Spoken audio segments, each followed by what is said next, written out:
In crypto, it's all about being early. But what does being early mean? It means buying things when nobody else is talking about it. It means buying things when the investor base is still small.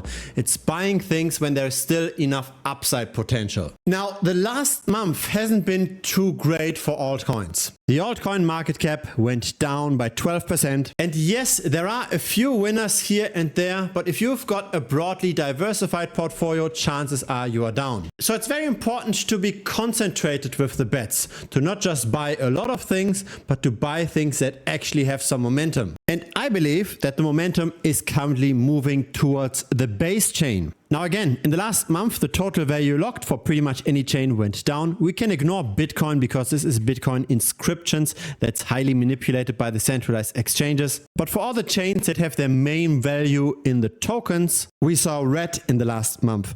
We saw some chains that did better than others. I believe especially the base chain is now where most attention is headed. Because a few months ago, everybody was still talking about Memecoin trading, especially Memecoin trading on Solana, especially Memecoin trading within the Pump.fun ecosystem. So that's the launch pad of meme coins on Solana. But we see how growth is stalling here somewhat. But when we compare this with the virtual protocol on the base chain, we don't see that, right? We see continued growth. And so I believe most upside potential is always within the tokens of an ecosystem. Now, there are a lot of tokens to choose from. And the question is, what has a good risk to reward? Because the very small tokens, they might go to zero. And the very largest token, so the virtual token itself, might not have that much more upside potential anymore. Now here's the largest of the tokens on virtual. It's AIXBT, and I made a video on that token 36 days ago.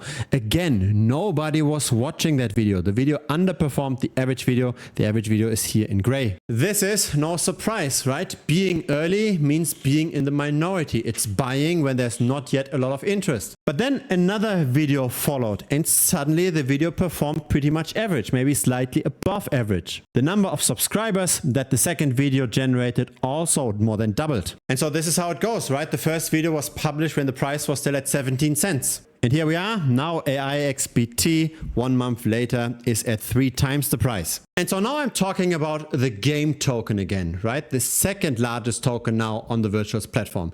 Again, the very first video did not perform that well. It was a massive underperformer, only 13 subscribers. And that was when the price was at 4 cents. And here we go, now we are at 23 cents, so more than a 5x. Now there is a big difference though between AIXBT and the game token. And I want to show that difference here. AIXBT has a market cap of more than 500 million. The game token has a market cap of a bit over 200 million. So it's roughly a 2.5x in difference. The virtual token itself has already 4 billion in market cap.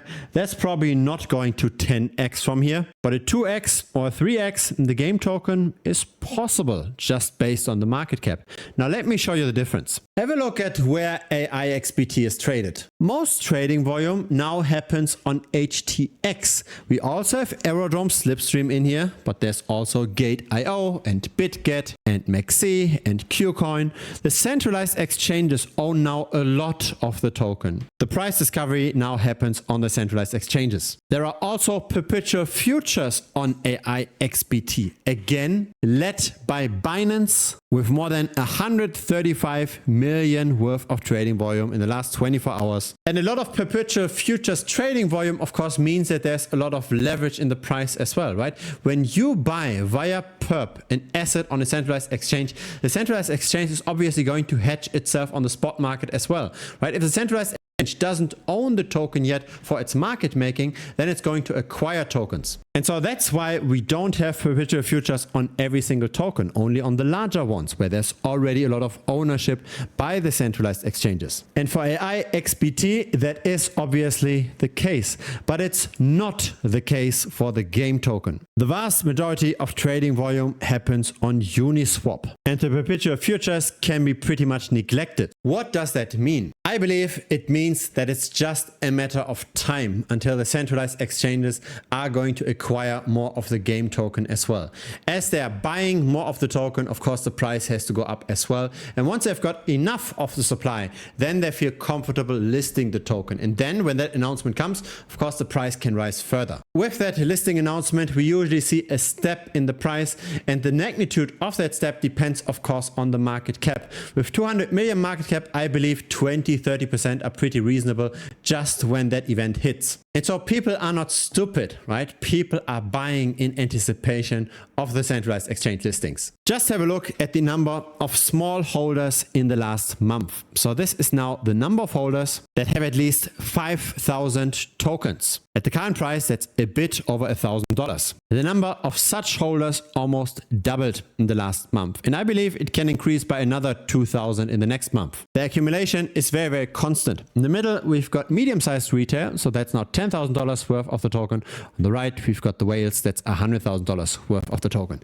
It seems like people are either acquiring or holding steady and waiting for the listings. Now, I have talked about the game token 2 days ago on this YouTube channel as well. I didn't specify the name in the title. I simply just titled this the best virtual protocol token, but it does show us that there's continued interest in virtual tokens in general. Now, we are currently in an expanding market. There's money flowing in from traditional finance into crypto. We can see this in the stablecoin market cap. I like this chart quite a lot because it has very little volatility and it shows us very clearly if we are currently contracting and we should be betting on falling prices, or if we are expanding and money is flowing into crypto and we should be betting on rising prices. Since October of 2023, the circulating stable supply has grown by 62%. We are now at $188 billion.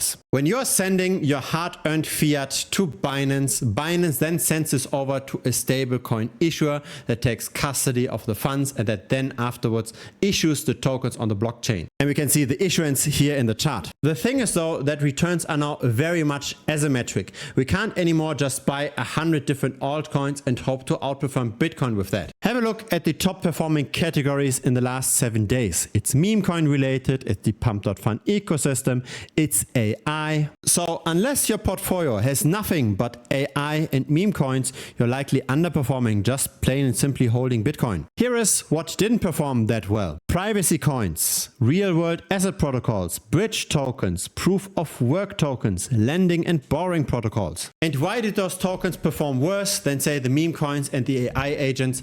It's because of tokenomics.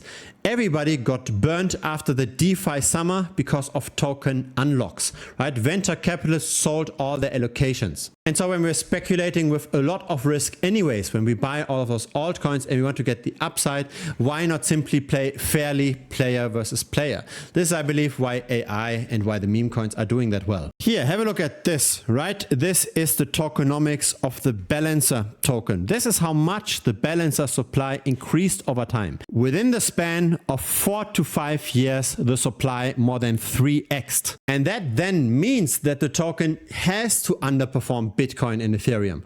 Over here, this is the balance price relative to Ethereum. So not to the US dollar, because when Ethereum and when Bitcoin goes up, then of course Balancer goes up as well, but it's always about relative performance. Do we get more performance by taking on more risk compared to just buying Bitcoin? And for most tokens, unfortunately, the answer is no. We don't see that outperformance, right? Balancer versus ETH did very, very poorly. And that is why people now get into meme coins, etc. Because the supply is not expanding. We do not see an underperformance of literally 99%. What performed best in the last 7 days? SPX 6900 and Fartcoin. Both are meme coins. SPX 6900 is now at $1.53. Fartcoin is at $1.34. And it's always about being early. Now, how fair is meme coin trading? It's 100% player versus player, but at least it's not venture capitalists or insiders or team versus player. But player versus player in the end still means that the player that has most information and that has most skills tends to make most money. So simply just gambling on altcoins isn't going to cut it. It's about getting the right info. And so have a look at SPX 16900. There are several alerts here, and Kyle Chessy bought the token at 47 cents. Again, now we are more than 3x that value. Or have a look at Fartcoin. Kyle Chessy bought at 4.5 cents. And he's not buying small amounts, right? He's buying 20K over here. Those 4 to 5 cents turned into $1.34. So that's a 25x from here, right? If you make bets like this, it's okay if half of the bets, if even 3/4 of the bets go down. It's really an approach comparable to what the professionals are doing, right? It's buying a lot of small things, but only buying a lot of things where there's a lot of upside. You don't want to buy a lot of large altcoins. You want to buy a lot of small ones, and you want to only buy the things where the insiders have some knowledge. So I've talked about Kyle Chessy now twice in this video. Here is his YouTube channel. He's got 141,000 subscribers. And the reason why we've got these kind of alerts is because we track his wallets. We've got 12 of Kyle Chessy's wallets in total. Have a look at this. This is Crypto Banter. They've got 1.1 million subscribers. And here's the thing with crypto. There isn't a lot of regulation, right? A lot of people simply buy a token and then afterwards promote it on YouTube. And so when a channel with 1.1 million subscribers talks about a token, of course this generates attention. Of course attention leads to purchases, and of course purchases lead to rising prices. And we've got 33 of Crypto Banter's wallets. We know when they are buying and selling. Or check this out. Alex Becker's channel, 1.55 million subscribers, even more. We've got 12 of his wallets. Making money in crypto, I believe, is all about buying with the anticipation that more people will buy afterwards. Now, if influencers buy something and they talk about something, it's likely that there will be a lot of purchases afterwards, right? Depending on how large the token is, of course, and how large the following of the influencer is. If Alex Becker is talking about Bitcoin going up, it's very unlikely that that's going to move the needle. But if Kyle Chessy is buying Fartcoin for 4 cents, then this might move the needle. Now, I like this strategy that much that I made a dedicated tutorial section just on this topic. How can we find influencer wallets? How can we track influencer wallets? And how can we interpret the signals that we get from the tracking? It's all part of the premium membership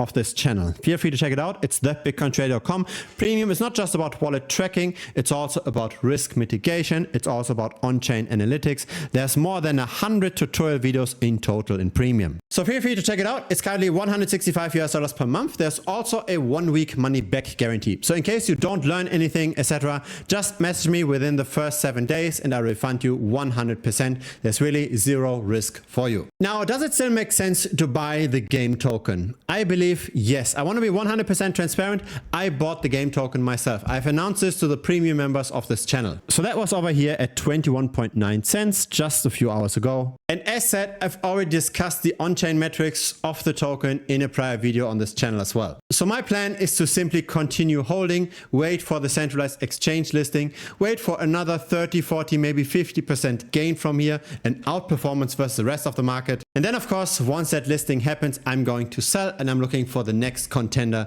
that might get that listing. It's always about being early. It's about buying when nobody else is watching, right? But hopefully you watch, hopefully you subscribe, potentially even hit the notifications, because again, the algorithm might not serve the video to you because the audience for small tokens is comparatively small. Now, if you got some value out of this video, feel free to give this a like. It helps the channel grow. See you in the next video, or see you in premium.